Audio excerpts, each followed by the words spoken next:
किसानों पे कभी नहीं आई होगी। मेरी यादाश्त में तो मार्च अप्रैल में जो बर्बादी किसानों की हुई है कभी नहीं हुई होगी। लाखों हेक्टेयर ज़मीन में फसल बर्बाद हो गई।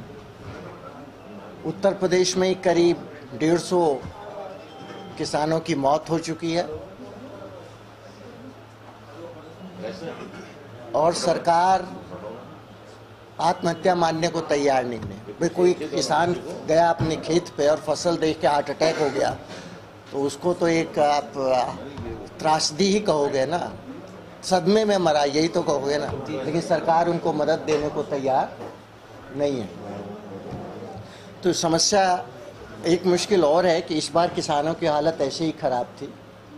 आपने गन्ने की फसल गन्ने का 2 साल का अभी देश भर में 22,000 करोड़ रुपया बाकी है किसानों का।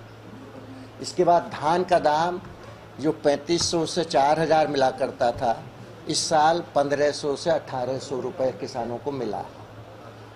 आलू का किसान भी अब बिल्कुल बर्बाद हो गया इस बारिश में, ऐसे भी दाम नहीं मिल रहा था उसको। अब गेहूँ चाहे पूरी फसल ना बर्बाद हुई हो कहीं, लेकिन जिनकी फसल भी हुई है बहुत कम पैदा हुई है और उस पर भी काला रंग हो गया, कोई खरीदने वाला नहीं है। तो इसलिए किसानों की समस्या बड़ी गंभीर है। और जो सरकार मदद कर रही है, प्रदेश सरकार, आप ही के द्वारा पता चलता है वो तो, जो किसी को 62 रुपये का चेक मिल रहा है, किसी को 1000 रुपये का चेक मिल रहा है। और मथुरा में तो वो चेक भी बाउंस हो गए, सरकार के 62 रुपये का चेक बाउंस हो गया। प्रति हेक्टेयर मुआवजा मिलना चाहिए। जिनकी मौत हुई है उनको 15 लाख रुपए मिलने चाहिए। और सबसे बड़ी बात यह है कि किसान ने जो कर्जा लिया था अब वो कर्जे को चुकाने में सक्षम नहीं है, कर्जा माफ होना चाहिए। हमारी केंद्र सरकार बड़े जोरों से कह रही है कि हमने 2 लाख करोड़ कोयला बेच के कमाया है। 2 लाख करोड़ कह रहे हैं ना। अगर ये किसानों का देश भर में कर्जा माफ़ कर दें, पिछली बार हुआ था तब तो 71,000 करोड़ हुआ था। 1 लाख करोड़ आधा कोयले का पैसा अगर ये किसानों पे लगा दें तो किसान बचेगा, वरना अब नई फसल के लिए उसे कर्जा कौन देगा, आप बताओ भला। पहला कर्जा तो पता नहीं है, दूसरे में कहाँ लगाएंगे? हाँ, कोई कर्जा ही नहीं देगा उसको तो अगली फसल कैसे बोएगा वो।